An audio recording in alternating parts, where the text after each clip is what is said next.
Why are you kissing a 6-year-old with your tongue? Why are you penetrating a 6-year-old with your penis? I'm trying to figure out what were your thought process when you were penetrating a 6-year-old with your penis in the vagina and anus? I'll prove to you, and also I'll prove to my brother that's back there and my mom also. What were you thinking while you were doing it? That's what I'm trying to figure out. R6589, State of Texas versus Jonathan Rodriguez.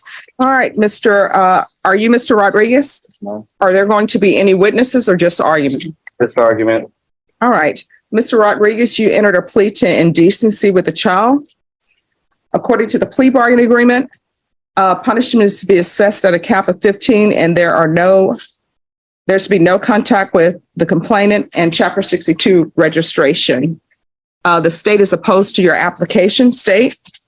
Yes, Your Honor. And I'm to proceed with argument, correct? Yes. I didn't want to assume anything. Sorry. So based on the offense stated, if you look at the child's date of birth compared to the defendant's date of birth, the child was 6 years old at the time of the offense, and the defendant was 28 years old at the time of the offense. This case is even more aggravated in the fact that this child, when she went and had her SANE exam, the fact that she had a SANE exam is terrible in itself. But as a result of that, she tested positive for chlamydia in both her anus and in her vagina. What's contained in the STIPs, and I believe the court can consider, is that this child said that he penetrated her anus and her vagina. And so it's clear what other way other than some sexual act by somebody does a child get this? And so these cases are already egregious in the nature that we have a child victim whose innocence has been stolen from them. But what's even more aggravating is the age difference that this child was 6 years old at the time of the offense. And what's even more aggravating is the fact that this defendant, presumably, all the evidence suggests that he is the one who caused her to have an STI at the age of 6, maybe 7 at the time of her outcry. And so we are asking, and I believe justice demands that you deny his application for deferred adjudication, and that we ask that you sentence him to the full 15 years because of the aggravating nature of this offense. All right, defense. Your Honor, obviously these are aggravated facts, but these cases almost always involve aggravated facts. And I think, Judge, what is going to determine how this case goes is whether or not the court believes that my client is worthy of redemption, and I would say that he is. I am asking that you put him on deferred adjudication. Notwithstanding the horrible mistake that he made, he has no criminal history. He's never been convicted of a felony. He's never done time in prison. He's never done time in county jail. This is his first offense, and it is a horrendous offense. But the fact remains he has no criminal history whatsoever.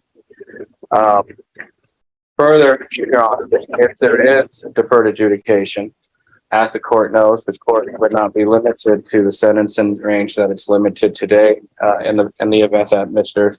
Rodriguez were to violate his deferred adjudication. Mr. Rodriguez at that point would be facing the maximum, which I think gives him incentive to behave himself while on deferred adjudication. Also on deferred adjudication, the court can order the treatment that he needs in order to rehabilitate himself. And the court could also order conditions to protect the complainant from the defendant. I'm asking, Your Honor, that you put him on deferred adjudication. This is a horrendous thing. There's not really anything I can say about that. But the fact is, I think he's worthy of saving. He has no criminal history. And I do think that I do think that he could right the ship, so to speak, Your Honor. All right, anything you wish to say? Can you raise your right hand for me? Yes, ma'am. Do you solemnly swear or affirm the testimony you give will be the truth and nothing but the truth, so help you God? You can lower your hand. So before you decide to testify, if you decide to testify, the state, of course, is allowed to cross-examine you. Do you still wish to testify? If I ask you questions, he can ask you questions too. You have to answer. Okay. All right, what would you like to say? No, about the probation, if you do give it to me, you know what I mean? All right, I thought you wanted to say something about the actual Oh, allegations. no, I was gonna say about the probation. You know, if you do give it to me, I promise, Your Honor, that I'll prove to you. And also I'll prove to my brother that's back there and my mom also. And Why are you kissing a 6-year-old with your tongue? That's what I'd like to know. why am I kissing a 6-year-old with your tongue. I read all of the PSI reports. I don't remember doing that, Your Honor. Why are you penetrating a 6-year-old with your penis? I mean, you pled guilty to it. Yes, ma'am. So I'm trying to figure out what were your thought process when you were penetrating a 6-year-old with your penis in the vagina and anus? It was, I know I messed up and, you know. Well, no, my question is why? What were you thinking while you were doing it? That's what I'm trying to figure out. I just called it in, Your Honor. Okay. I'm sorry. I mean, I'm just asking questions. All right. All right, defense? Any questions? No, Your Honor. As the court sees, there's what can he say for this? It's horrendous. I just asked the court to show mercy. All right, any questions? I think you said enough, Judge.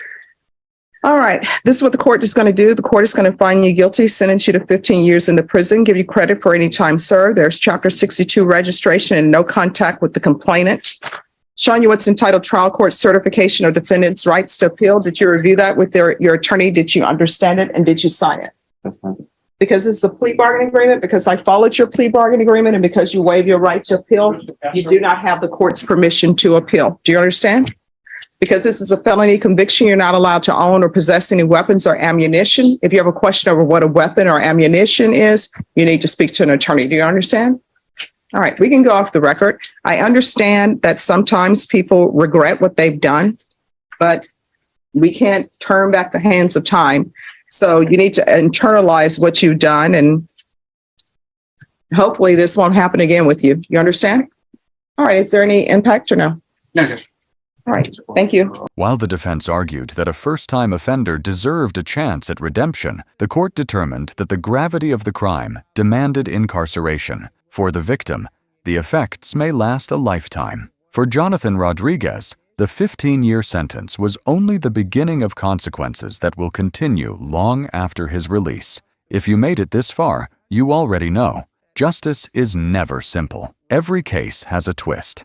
Every verdict tells a story. So if you want to stay in the courtroom with me, hit that subscribe button and ring the bell, because new cases drop every day, and trust me, you don't want to miss what's coming next. Drop your thoughts in the comments below. I want to know what you think the verdict should have been. Until next time, court is adjourned.